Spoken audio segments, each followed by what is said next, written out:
जूते बनाने वाले भूतिया भाई बहन। हर रोज की तरह आज भी हरीराम अपनी छोटी सी मोची की दुकान पर लोगों के जूते पॉलिश कर रहा था। तभी अचानक से उसे दिल का दौरा पड़ा और वो चल बसा। हरीराम के जाने से उसके दो छोटे बच्चे और उसकी पत्नी संजना अकेले पड़ जाते हैं। वो बहुत रोते हैं। जैसे तैसे घर का खर्चा एक हफ्ता तो चल जाता है, लेकिन फिर घर में खाने के लिए एक दाना नहीं होता।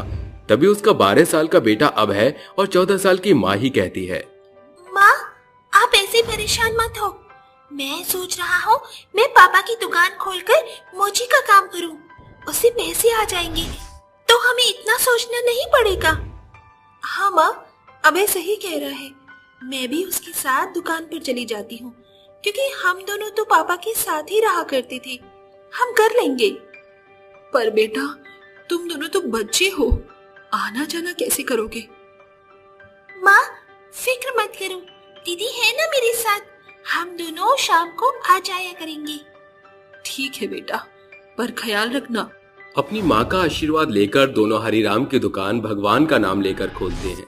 तभी 2-4 ग्राहक उनसे जूते पॉलिश कराने आते हैं। दोनों भाई बहन मिलकर जूते पॉलिश करने लगते हैं। अरे देखा दीदी, दुकान खोलते ही बोनी हो गई। हाँ अभय, देखना, अब हम माँ को और परेशान नहीं होने देंगे। माँ का बहुत ख्याल रखेंगे। बस ऐसे ही हमारी दुकान चले। आप चिंता मत करो दीदी, ऐसे ही चलेगी। अरे, मेरा जूता पॉलिश हो गया है क्या? तो दे दो। जी साहब, ये ले लीजिए। अरे मेरी चप्पल टूट गई है, तुम ठीक कर दोगे? हाँ आंटी। अभय उस औरत की चप्पल ठीक कर देता है। इस तरह दोनों सुबह से लेकर शाम तक बहुत चप्पल जूते ठीक करते हैं और शाम को घर आकर अपनी माँ से कहते हैं, माँ देखो, हम आ गए।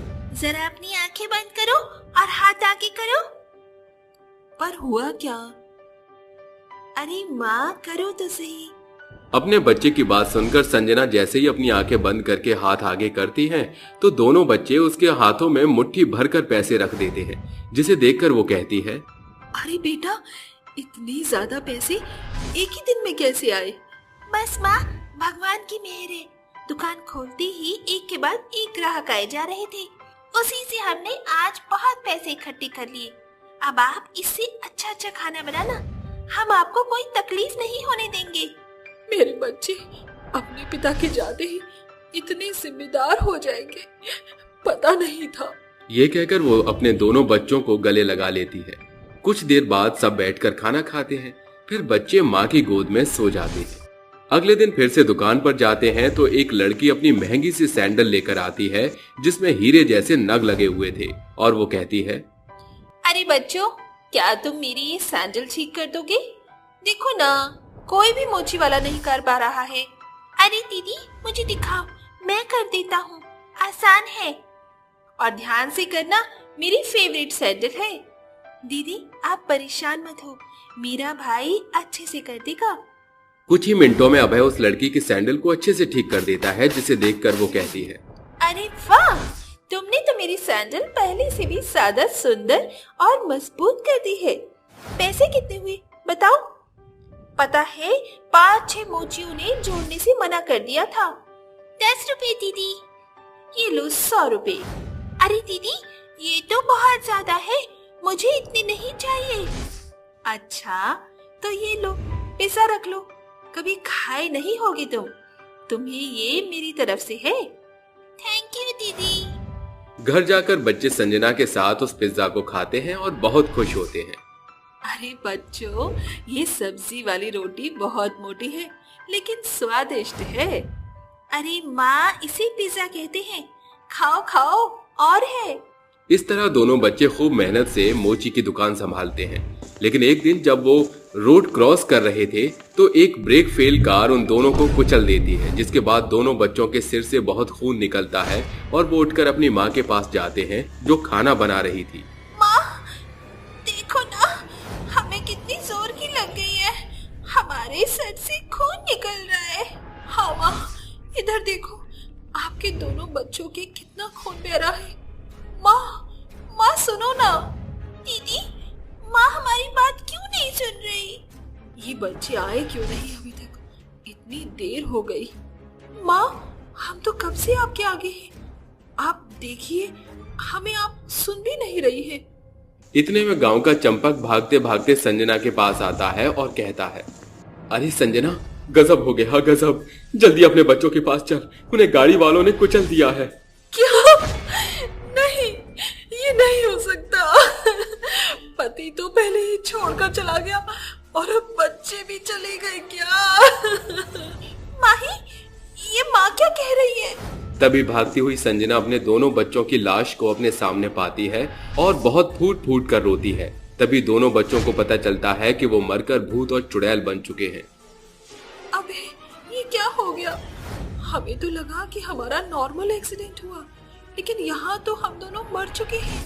इसीलिए माँ हमारी कोई बात नहीं सुन पा रही थी, ना वो हमें छू पा रही थी। अब क्या होगा दीदी? माँ कैसे रहेगी हमारे बिना? देखो कितना रो रही है वो, और घर का खर्चा कैसे चलेगा? अरे मेरे बच्चों को कोई जिंदा कर दो वापस। क्यों भगवान, क्यों किया मेरे साथ ऐसा? अब किसके सहारे जीऊं मैं? मार डालो मुझे भी। कहते कहते संजना बेहोश हो जाती है और बच्चों की आत्मा अपनी माँ को किसी तरह घर ले आती है, जहाँ उसके हाथ पैर सहलाते हैं, सिर पर ठंडी पट्टी रखते हैं, जिसके बाद वो ठीक हो जाती है। 2-4 दिन संजना अपना गुजार कर लेती है, लेकिन फिर पैसे खत्म हो जाते हैं, खाने को कुछ नहीं होता। तभी चुड़ैल अपने भाई से कहती है, भाई, माँ परेशान हो रही है, उनके पास खाने के लिए कुछ भी नहीं, हमें कुछ तो करना होगा। करना क्या है? हम उसी मोची की दुकान पर अपना रूप बदल कर काम करेंगे। बस भगवान इतनी सी कृपा कर दे हम पर। ये बोलते ही उन पर एक रोशनी आती है और मोची की दुकान खोलकर जूते चप्पल पॉलिश करने लगते हैं, जिसके बाद लोग आकर उनसे अपने जूते चप्पल ठीक कराते हैं। किसी को पता भी नहीं चलता और जो पैसे इकट्ठे होते हैं वही अपने माँ के पल्लू में बांध देते हैं। तभी संजना को अपना पल्लू भारी लगता है और जब वो खोलती है तो कहती है, अरे इतने सारे पैसे मेरे पल्लू में कहाँ से आए? शुक्र है मुझे पैसे मिल गए। इस समय कुछ तो खाऊंगी, वरना जीने की चाहत तो खत्म ही हो चुकी है। इस तरह संजना खाना बनाकर रोते हुए खाती है तो उसके बच्चे देखकर कहते हैं, भाई, माँ खाना खा रही है, देखकर खुशी हुई, लेकिन वो हमारे कारण रो भी रही है। इससे दिल में बहुत दुख हो रहा है। ये तो सच कह रही हो आप दीदी, इससे ज्यादा और क्या कर सकते हैं हम? काश हम माँ के आंसू पहुँच पाते। हाँ भाई। वक्त बीतता है। दोनों बच्चे मोची की दुकान पर भूत और चुड़ैल होने के बावजूद भी लोगों की चप्पल ठीक करके पैसे लाकर अपनी माँ के पल्लू में बार बार रख दिया करते थे। बार बार पैसों के मिलने से संजना असमंजस में पड़ जाती थी। वहीं एक दिन उसकी तबीयत खराब हो रही थी तो घर का सारा काम दोनों भूतिया बच्चे मिलकर करते हैं। माही बर्तन धो रही थी, अभय कपड़े सुखा रहा था। तभी संजना उठकर रसोई में आती है। अरे ये बर्तन हवा में कैसे धुल रहे हैं, वो भी अपने आप?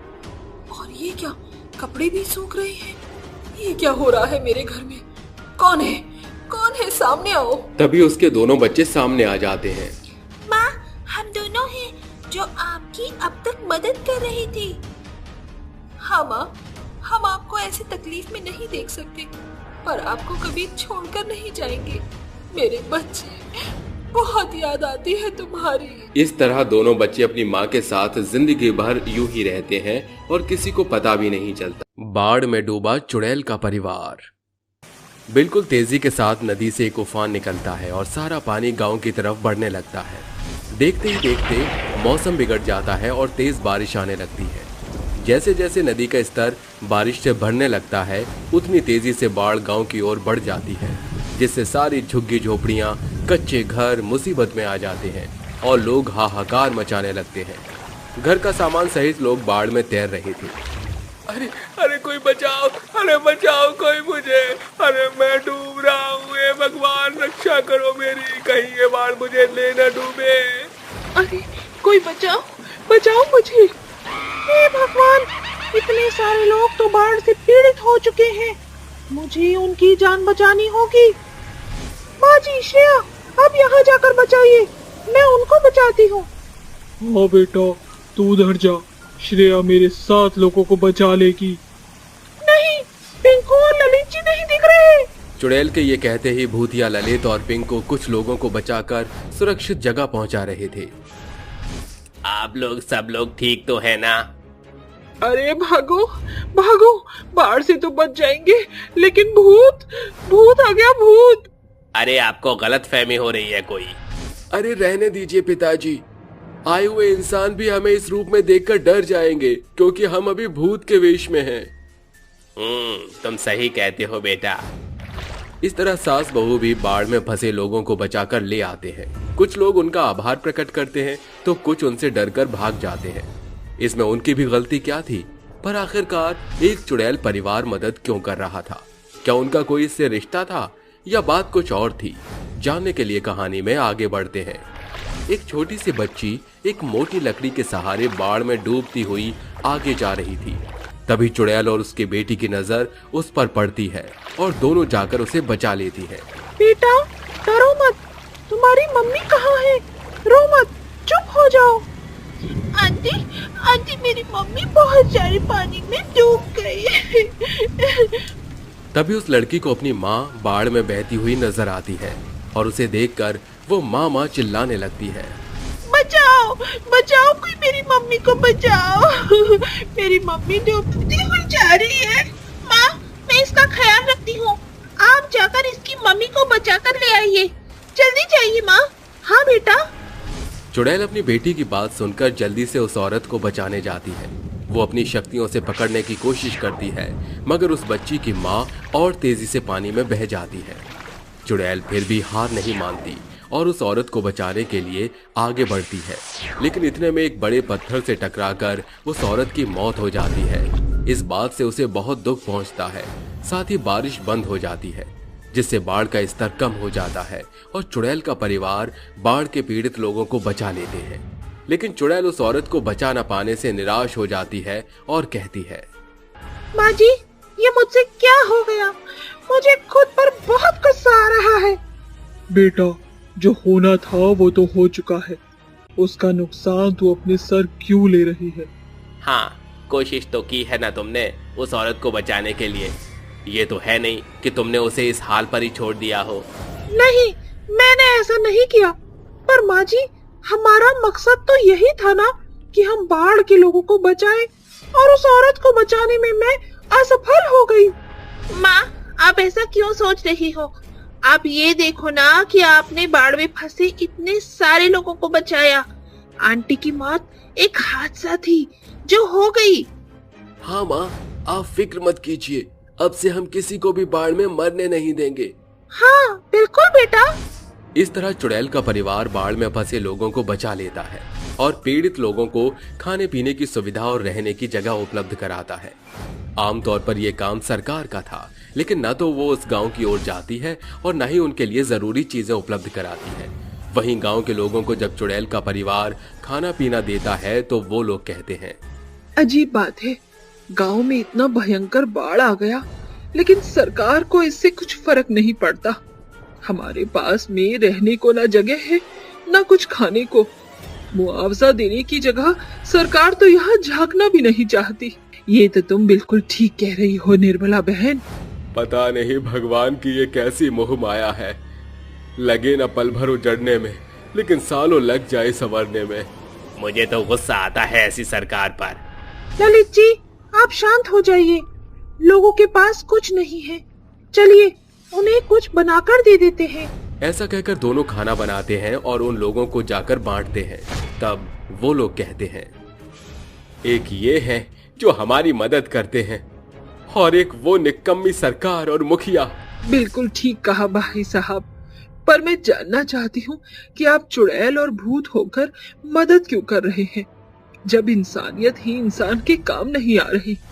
इसके पीछे गहरा राज छुपा है, फिर कभी बताएंगे आपको। पहले आप खाना खा लीजिए। ठीक है, पर बताना जरूर। इस तरह लोग खाना खा लेते हैं। 2-4 दिन बीतते हैं कि फिर से घनघोर बारिश आती है, जिसके कारण फिर बाढ़ आ जाती है और चुड़ैल का परिवार फिर लोगों को बचाने चला जाता है। दुख की बात तो ये थी कि कच्चे घर होने की वजह से वो हमेशा बाढ़ की चपेट से डरे रहते थे। चुड़ैल के बच्चे और उसकी सास लोगों को बचाकर सुरक्षित जगह कर देते हैं। शुक्रिया आप लोगों का, आपने फिर हम सबकी जान बचा ली, वरना इस बाढ़ में तो हम सब मर ही जाते, और मेरा छोटा भाई। बेटा तुम फिक्र मत करो, तुम्हारी मदद के लिए हमारा पूरा परिवार यहाँ है।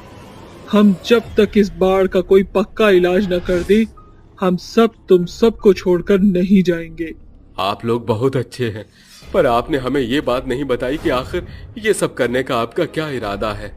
इरादा तो सिर्फ इतना है कि आप सब लोग सुरक्षित रहें, क्योंकि जिस हालात से हम गुजरे हैं, हम आपको उस हालात से गुजरने नहीं देना चाहते।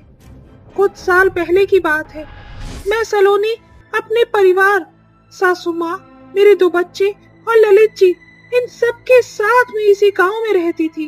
गांव का हर घर कच्चे मिट्टी से बना था। काफी बार बारिश में जूझते हुए लोगों ने अधिकारी, मुखिया, पुलिस सबसे मदद मांगी और पक्के घर की बात की, लेकिन कुछ हल ही नहीं निकला। एक बार तो जैसे तैसे बाढ़ से बच गए, लेकिन उस रात जब घनघोर बारिश हुई तो ये पूरा गांव उस बाढ़ की चपेट में आ गया।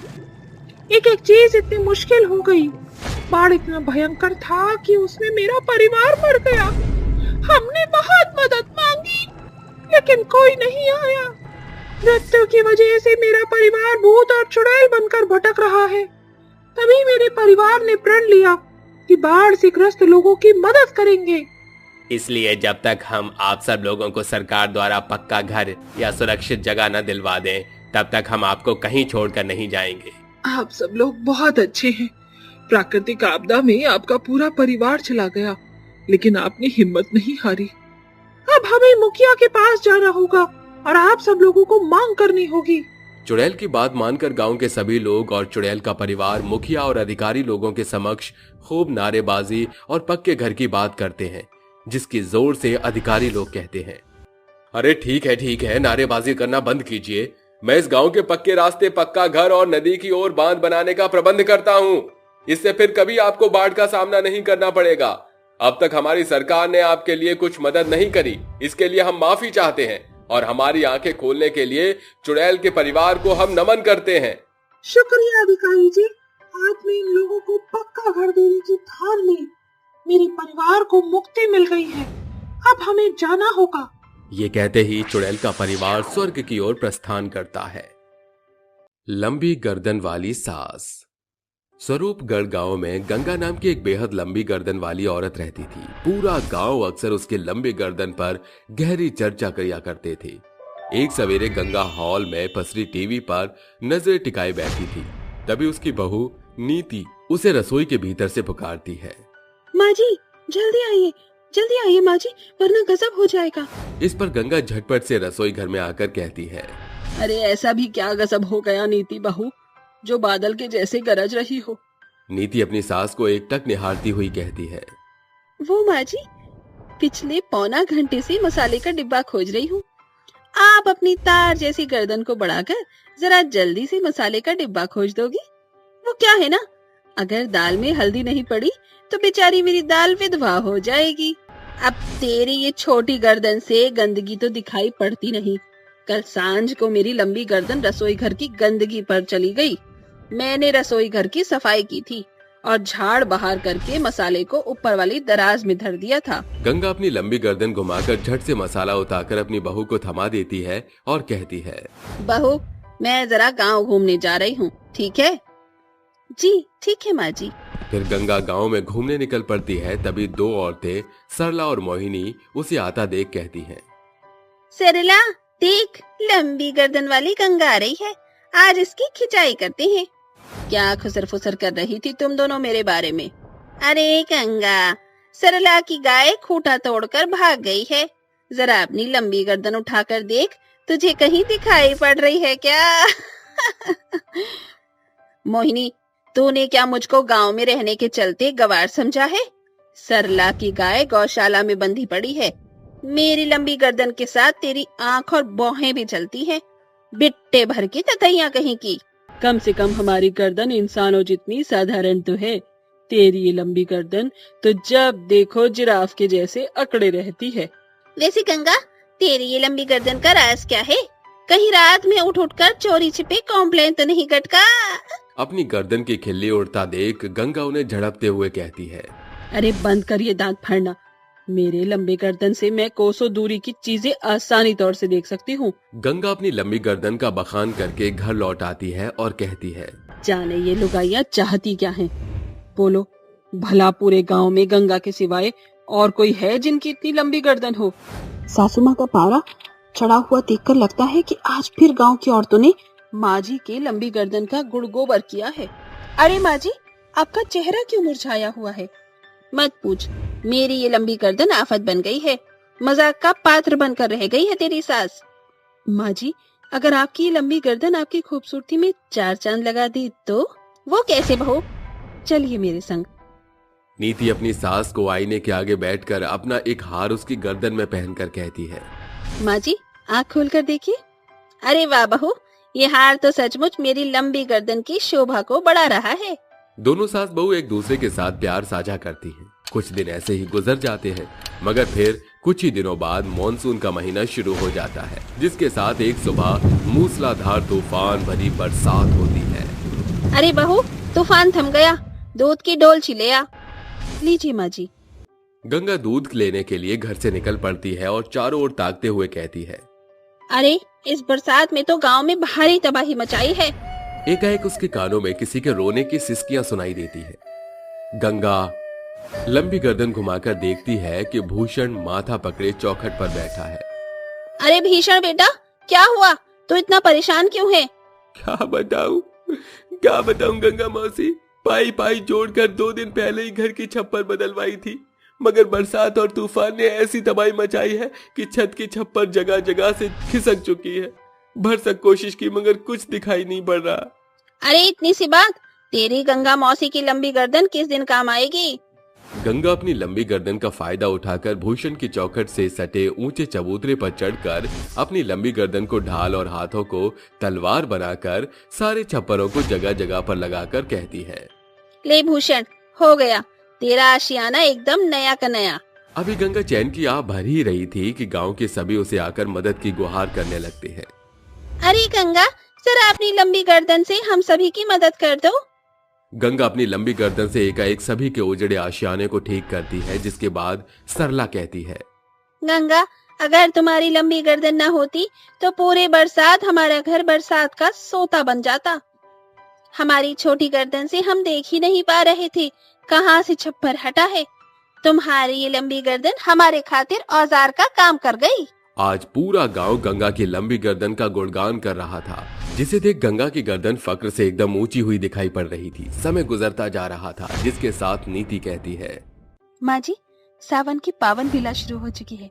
बाजार में बड़ा मेला लगा है। मैं और राजीव घूम आए हैं, आप और बाबूजी भी घूम आइए। अरे बहू, सावन का मेला मुझको बेहद भाता है। गंगा चहकते हुए अपने पति गिरधर के पास आकर कहती है, राजीव के बाबूजी, सावन का मेला लगा है, हम भी घूमने चले।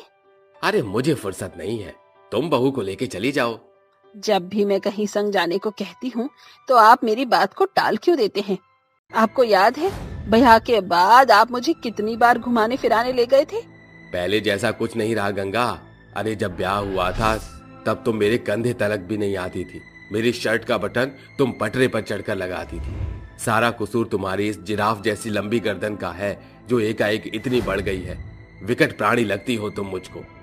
गिरधर की भड़ास सुनकर गंगा फूट फूट कर रोने लगती है। बस ये टैस हुए बहाने के सिवा और दूजा काम है क्या तुम्हें कोई?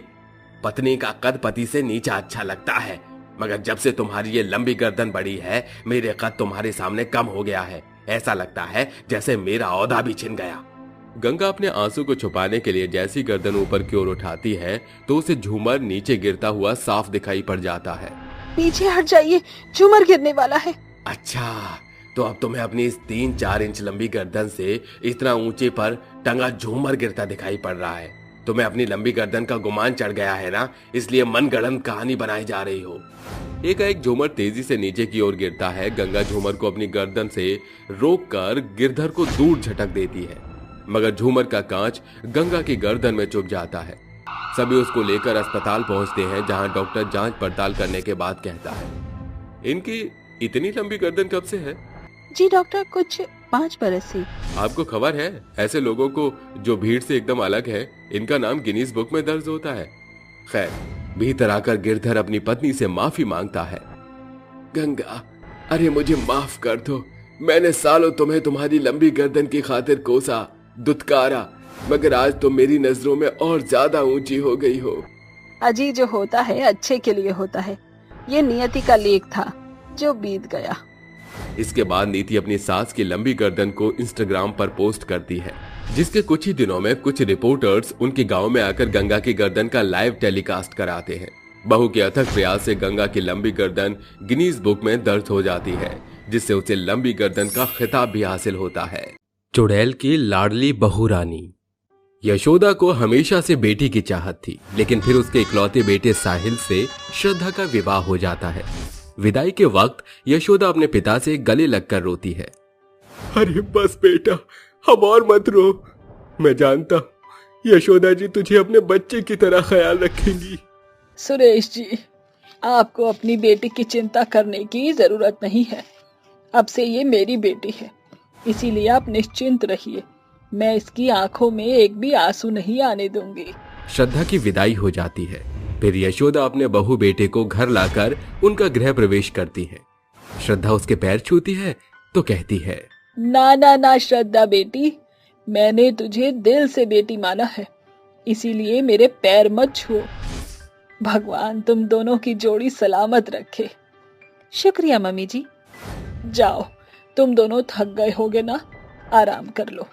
ये सुनकर दोनों अपने कमरे में चले जाते हैं। अगले दिन श्रद्धा एक संस्कारी बहू की तरह पूजा पाठ करके खाना बनाने जाती है, तो उसकी सास पहले से ही खाना बना रही थी। तभी श्रद्धा कहती है, मम्मी जी आप यहाँ, मैं बना देती ना खाना, आप बैठ जाइए। अरे तू क्यों बनाएगी खाना? सिर्फ इसीलिए कि तेरी शादी हुई है तो बाकी बहू की तरह तू भी खाना बनाएगी? तू भूल गई है कि तू मेरी बेटी है। कितनी बार समझाऊं तुझे, काम करेंगे तो मिल बांट कर करेंगे, समझी? थैंक यू मम्मी जी, आप बहुत अच्छे हो। माँ जी, मीठा मैं अपने हाथ से बनाकर खिलाना चाहती हूँ आपको। ठीक है, बना दे, इसके लिए मैं तुझे नहीं रोकूंगी। जरा मैं भी तो अपनी बेटी के हाथ का चखूं। ये बोलकर दोनों एक साथ खाना बनाते हैं। कुछ देर बाद तीनों डाइनिंग टेबल पर बैठकर खाना खाते हैं। तभी यशोदा बहू के हाथ का हलवा खाकर कहती है, वाह मेरी लाडली बहू, तूने तो वाकई में बहुत स्वादिष्ट हलवा बनाया है। हाँ श्रद्धा, ऐसा हलवा मैंने आज तक नहीं खाया। शुक्रिया मम्मी जी और साहिल जी। और दूं आपको? हाँ बेटा, और ये लो, आज से ये हार तुम्हारा। पर मम्मी जी, ये तो आपका है। तू मेरी बेटी भी तो है ना, इधर आ। यशोदा की बात सुनकर वो उसके पास आती है तो श्रद्धा उसके माथे पर माँ की पुचकार देती है। तभी साहिल ऑफिस चला जाता है। वक्त बीतता है, धीरे धीरे श्रद्धा घर की सारी जिम्मेदारी बखूबी संभाल लेती है। एक दिन खाना बनाते वक्त उसका हाथ जल जाता है।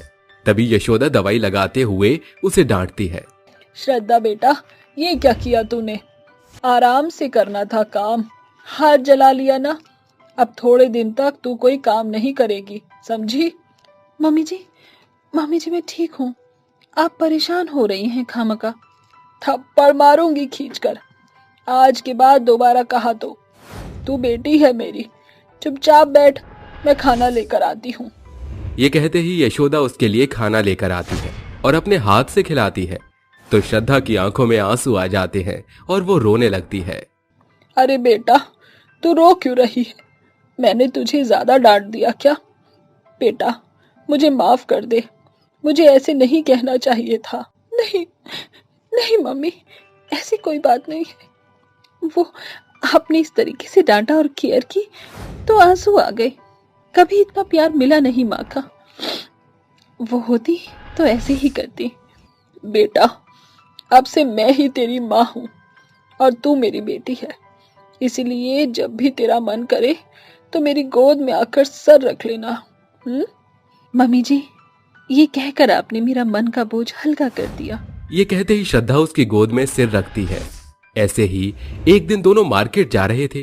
तभी एक गाड़ी वाला श्रद्धा की ओर आता है और यशोदा उसको हटाकर खुद अपनी जान दे देती है। इस हादसे से श्रद्धा और साहिल टूट जाते हैं।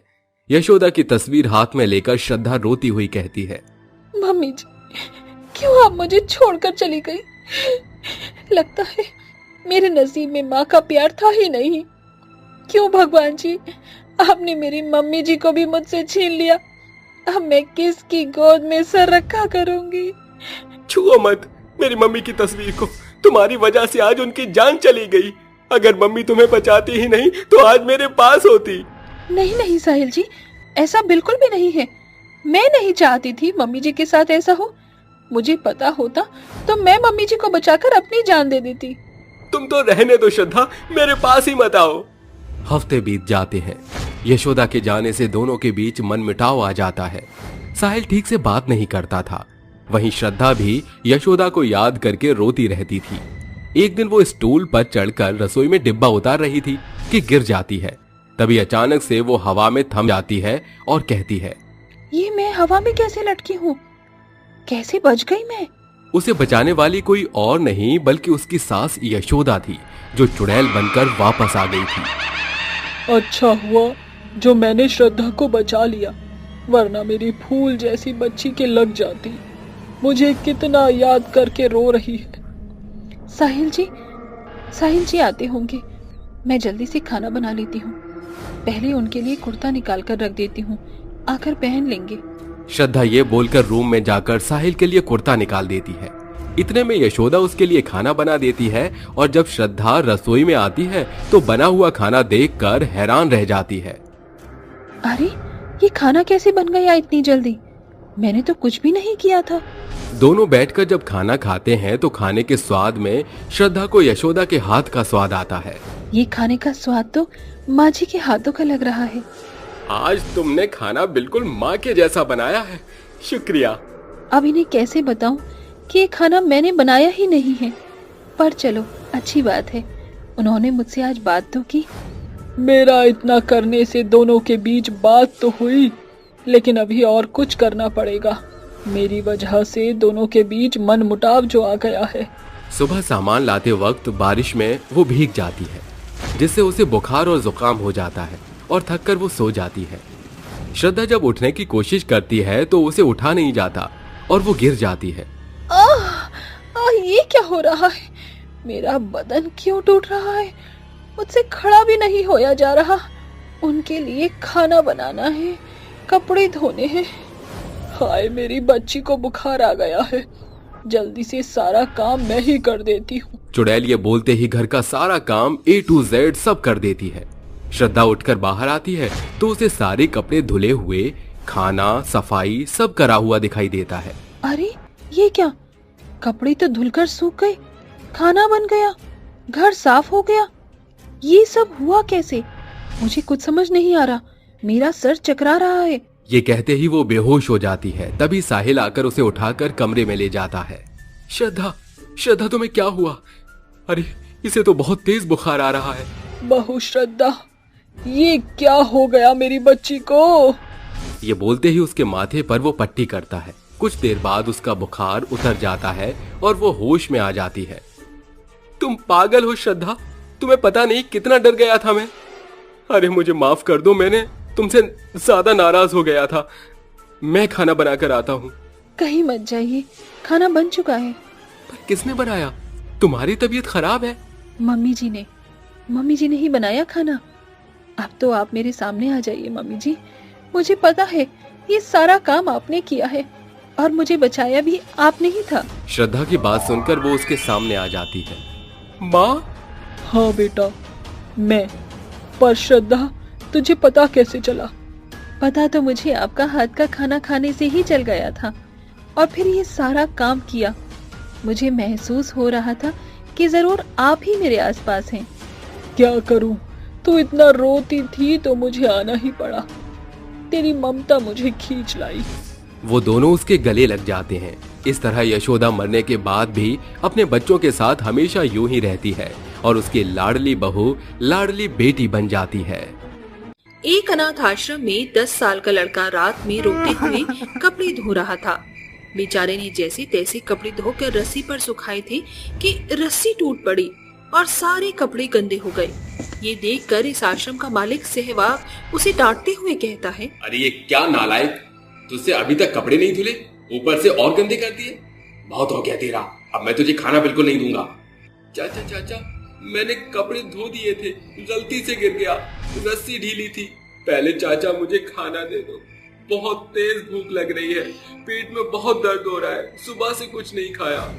नहीं, आज ऐसे ही भूखा तड़प तू, कोई खाना नहीं मिलेगा और निकल जा मेरे आश्रम से। चाचा ऐसा मत करो, चाचा आपका कहा सारा काम किया है मैंने सुबह से, कुछ तो खाने को दे दो, कल भी आपने मुझे खाना नहीं दिया। सुबोध उसके बहुत हाथ पैर जोड़ता है, लेकिन सहवाग उसे चांटा मारकर निकाल देता है, जिसके बाद वो रोते रोते भटकते हुए एक खाली पार्क में आ जाता है। माँ, बाबा, काश आप मेरे पास होते, पर मुझे तो ये भी नहीं पता मेरे मम्मी पापा कहाँ हैं भी या नहीं। अगर होते तो आज मेरे साथ ये सब नहीं होता। भगवान जी कुछ करो, बहुत भूख लग रही है। सुबोध बहुत तेज की रोने लगता है, इतना कि उसकी रोने की आवाज एक चुड़ैल के कानों में पड़ जाती है। तभी वो बच्चे के पास आती है और उसे घूरती है। चुड़ैल इस तरह से सुबोध को देखती है मानो उसे मुंह से कच्चा चबाकर खा जाएगी। क्या चुड़ैल ऐसे ही करने वाली है या फिर वो सुबोध की मदद करेगी? जानने के लिए कहानी में आगे बढ़ते हैं। हे बच्चे, तुम रो क्यों रहे हो? चुड़ैल, चुड़ैल, अरे भागो। अरे रुको, कहाँ जा रहे हो? बताओ क्यों रो रहे हो? मुझसे डरो मत, मैं तुम्हें कुछ नहीं कहूँगी। पक्का ना? अब मारोगी तो नहीं? अरे मैं सच में नहीं मारूंगी। बताओ तुम्हें क्या हुआ है, क्यों रोए जा रहे हो? वो मुझे भूख लगी है, कल से मैंने कुछ नहीं खाया और आश्रम वाले चाचा ने मुझसे काम कराया और बिना खाना खिलाया यहाँ से निकाल दिया। मेरी कोई गलती नहीं थी। सुबोध की दुख भरी दास्तां सुनकर चुड़ैल की आंखों में आंसू आ जाते हैं। उसकी ममता उमड़ पड़ती है। इस बच्चे के साथ कितना बुरा हुआ है, मैं इसे ऐसे नहीं देख सकती, मुझे इसे खुश करना होगा। आओ, मैं तुम्हें सबसे पहले बढ़िया बढ़िया खाना खिलाती हूँ। आंसू पोंछो अपने।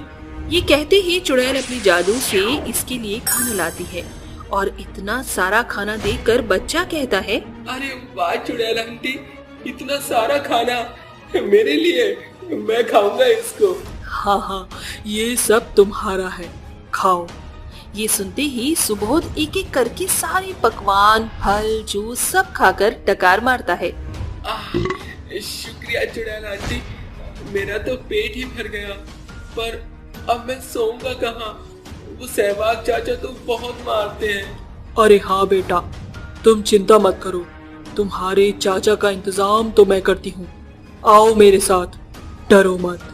नहीं चुड़ैल आंटी, मैं नहीं जाऊंगा, वो बहुत मारते हैं मुझे। अरे मुझ पर भरोसा रखो तुम। ये बोलते ही चुड़ैल एक कालीन पर उसके साथ बैठकर आश्रम पहुंच जाती है, जहां दरवाजा खटखटाने पर सहवाग दरवाजा खोलता है। अरे कौन इतनी रात में मेरी नींद हराम करने आ गया? अरे तू क्यों आया यहाँ? भगा दिया था ना मैंने तुझे, चल निकल। जैसे ही सहवाग सुबोध को हाथ लगाता है, वैसे ही चुड़ैल सहवाग के हाथों में आग लगा देती है। तभी वो तिल मिला उठता है। अरे बचाओ, अरे कोई बचाओ, अरे मेरा हाथ जल गया, अरे बचाओ मुझे। अरे वाह, मजा आ गया। अरे मेरा हाथ जलाकर हंसता है तू, अभी बताता हूँ तुझे। ये बोलकर सहवाग उसे फिर से धक्का देता है।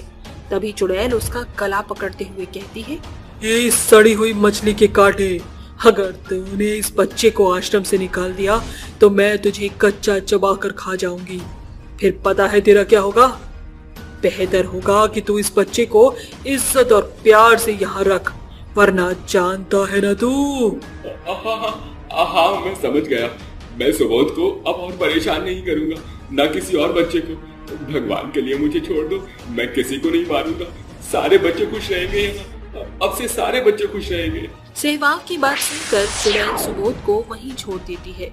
कुछ दिनों बाद सुबोध चुड़ैल को ढूंढते हुए उसके पास आता है और वो कहती है, अरे सुबोध, तुम यहाँ कैसे? चुड़ैल आंटी, मुझे आपकी याद आ रही थी, इसलिए मैं आपके पास आ गया। क्या 2-4 दिन मैं आपके साथ रह सकता हूँ? हाँ हाँ बेटा, क्यों नहीं।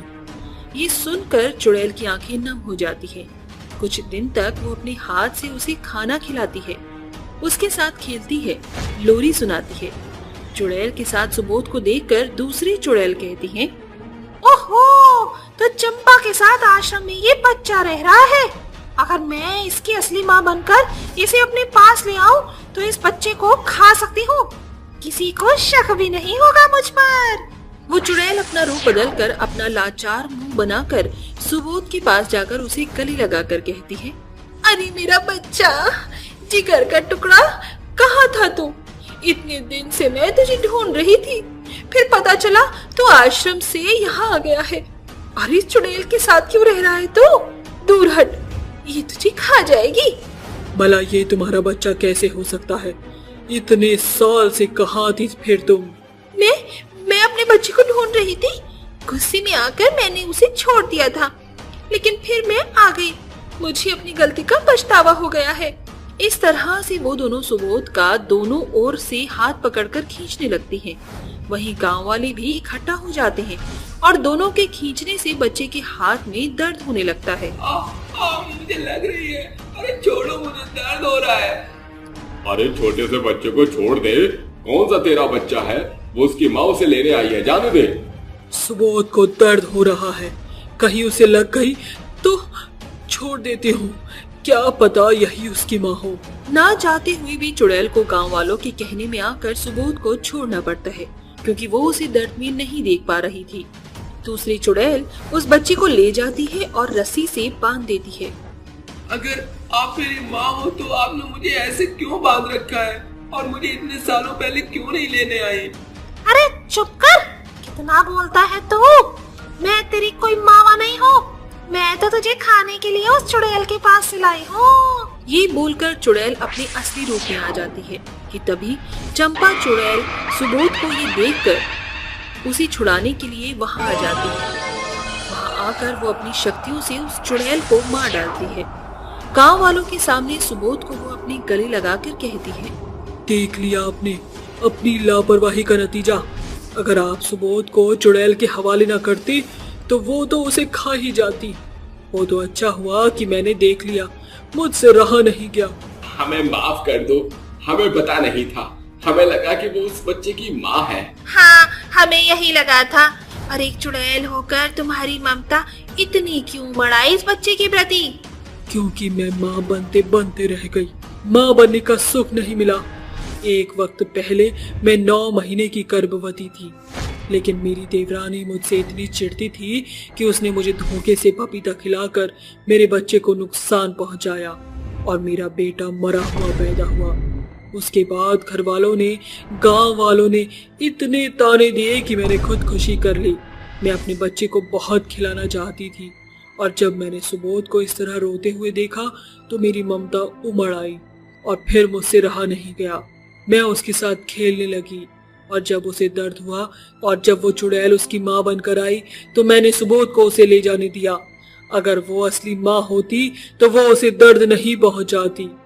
लेकिन तुम इस तरह से यहाँ नहीं रह सकती, तुम्हें जाना होगा। भगवान तुम्हारी आत्मा को शांति दे।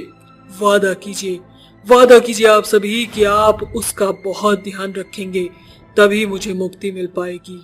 गांव वाले चुड़ैल से वादा करते हैं, जिसके बाद चुड़ैल को मुक्ति मिल जाती है।